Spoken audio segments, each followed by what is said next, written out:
Chapter 9. The Walking Corpse of Vailswood. At first, it was faint, a whisper of movement against the wood and metal. Then my bugs poured out in a black, writhing wave, spilling over the edges of the crate and on to the rebels. Their sharp legs clicked against the fabric and skin as they swarmed. The first scream ripped through the basement, raw and piercing. The lanky rebel stumbled back, slapping at the bugs crawling up his arms. Another rebel reached into the crate, only to recoil as the swarm bit into his hands and neck, leaving swollen, bloodied welts in their wake. "Get them off! Get them off!" Someone shouted, their voice rising in panic. Glotha spun around, her eyes wide. "What the?" Her words were cut off as she swatted at the bugs climbing her leg.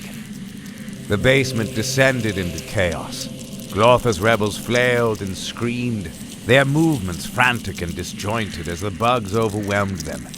Blood dripped from bitten flesh, and the venom slowed their limbs, leaving them staggering and vulnerable. The noise must have carried upstairs. Heavy boots thundered down the stairs, and the door to the basement burst open. Imperial soldiers poured in, their black armor catching the flickering lantern light. They froze for a moment, taking in the scene, the crate, the weapons, the rebels writhing in pain. "Kill them!" One of them bellowed, drawing his sword. Glotha snapped her attention to her people, her voice cut through the chaos like a blade. "Take the weapons! Fight! It's now or never!" Her words spurred the rebels into action, but their movements were sluggish and uncoordinated. One managed to grab a sword from the crate, only to drop it as bugs crawled over his hands. Another stumbled forward, swinging wildly at a soldier, but the blow was easily parried. The soldiers moved in with brutal precision. Swords flashed, cutting down rebels with cold efficiency. The room filled with the sounds of metal on flesh, screams, and the wet, sickening thuds of bodies hitting the floor. Glotha fought like she was possessed. She lunged at the soldier with a dagger, catching him in the throat. Blood sprayed across the floor, but her victory was short-lived. Another soldier slammed her back with his shield, sending her sprawling. One by one, the rebels fell. The bugs swarmed over the bodies, their movements relentless, crawling across the blood-soaked floor. The soldiers pressed forward, crushing my bugs underfoot as they finished off the remaining rebels. In the end, it wasn't a battle. It was a massacre. The last rebel crumpled to the ground, clutching at a gaping wound in his stomach. Glotha staggered, blood dripping from multiple cuts. She fell to her knees, clutching her dagger like it was the only thing keeping her upright. The soldiers didn't spare her another glance.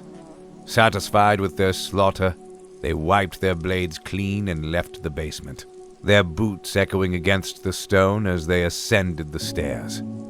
Silence returned, broken only by the faint skittering of the bugs and the labored breathing of the dying. I stepped out of the shadows, my limp more pronounced as I made my way through the carnage. The stench of blood, venom, and death hung thick in the air, coating the back of my throat. The surviving bugs were still skittering over the floor, their work done, their hunger sated. I stepped on one as it crawled too close to my boot, its shell crunching under the pressure. Glotha lay where she'd fallen, her back against a crate, her dagger still clutched in one trembling hand. Blood seeped from the gash in her side, pooling around her, dark and sticky. Her breathing was shallow, her chest rising and falling in uneven jerks.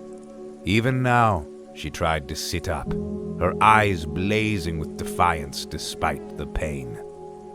I crouched beside her, ignoring the protests from my knees.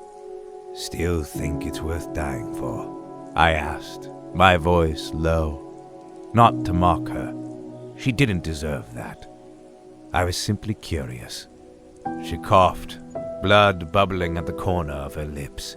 You fucking bastard," Glotha rasped, her voice weak but brimming with venom. "Yeah, that's me. She tried to push herself up, but her body betrayed her, slumping back against the crate. Blood seeped from her side, pooling beneath her. Her lips curled into a snarl. You did this, she spat, her voice cracking as she clawed weakly at the air between us. Why? I didn't answer right away. I just looked at her, broken and bloodied, yet somehow still defiant. Even on the verge of death, she looked like she'd rip my throat out if she could. You shouldn't have trusted me, I said finally. My voice was quiet, almost apologetic, though the words tasted bitter. Blood bubbled at the corner of her mouth. Trust? You think I trusted you? She snarled. I didn't trust you. You. She broke off, gasping for breath. I'd hoped you'd be better than this. That was your mistake. I'm not better. Never have been.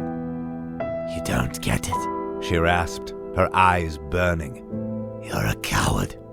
I'm smart enough not to betray a high priestess of the Veiled Council, I said. That's all. You should have guessed as much. No one who betrays Ashura survives her.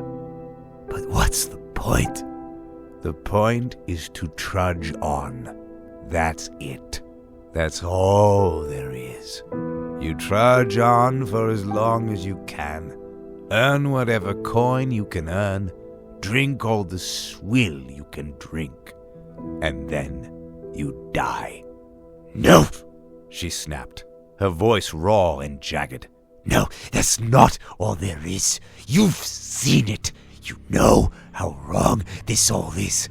The Veiled Council, Ashura, the Empire. You know they've turned this place into hell. You know. I closed my eyes for a moment, her words cutting deeper than I wanted to admit.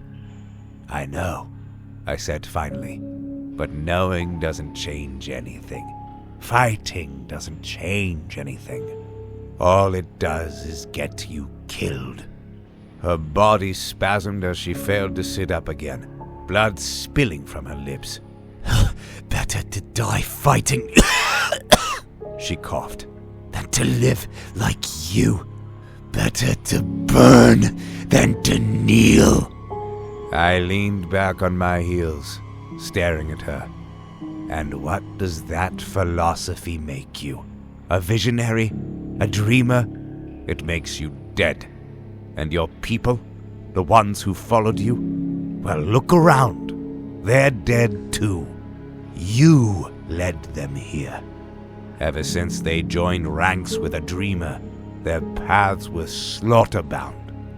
Lok Lalesh is called the Ashland for a reason, you know.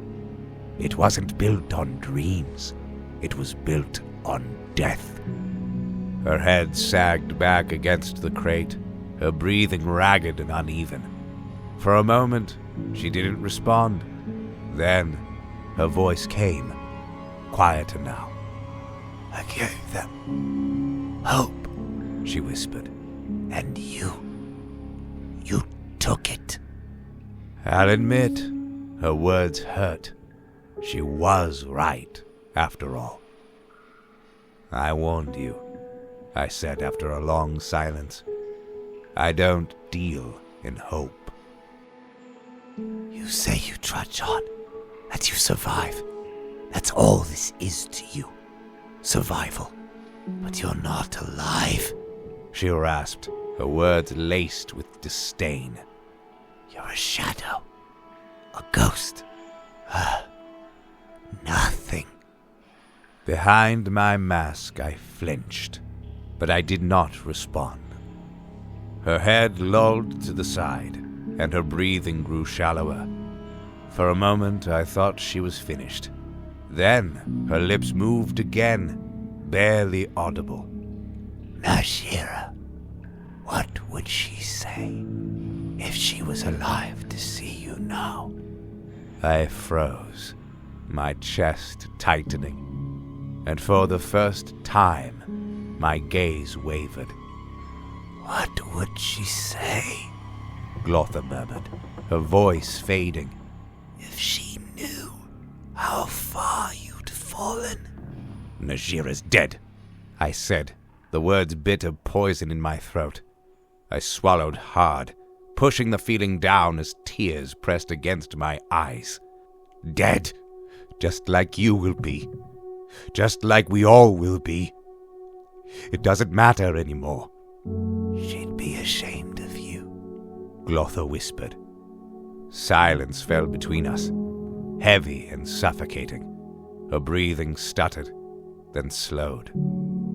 Her lips parted as if to curse me one last time, but no sound came. Her head sagged to the side, trembling slightly as if even holding it upright had become too much. Her chest rose in shallow, uneven breaths, each one rasping and labored.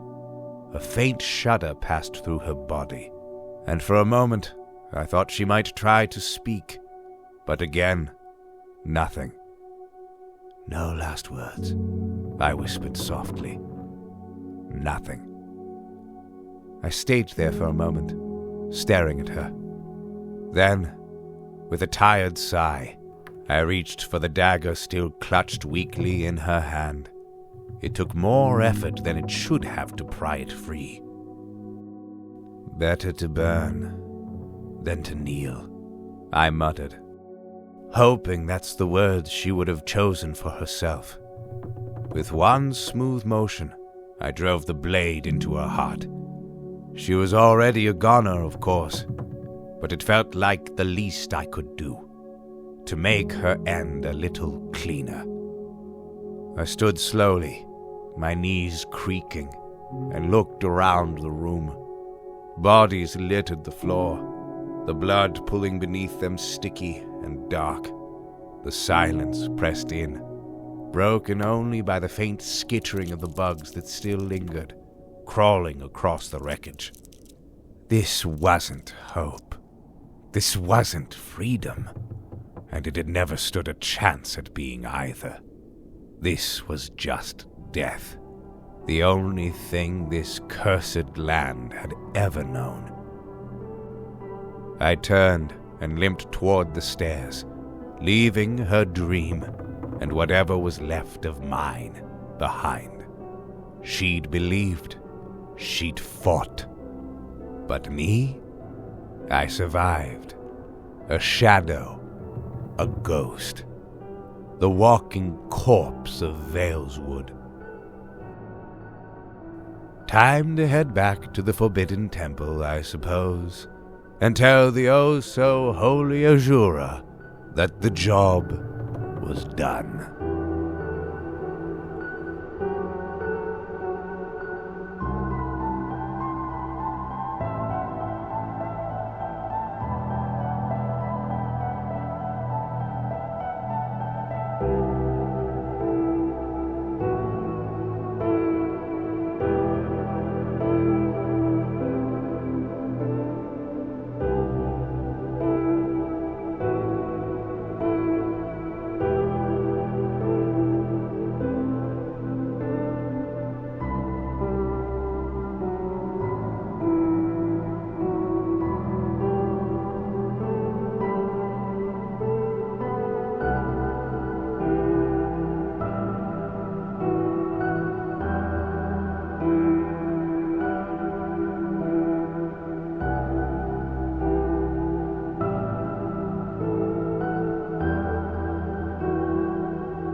Mother.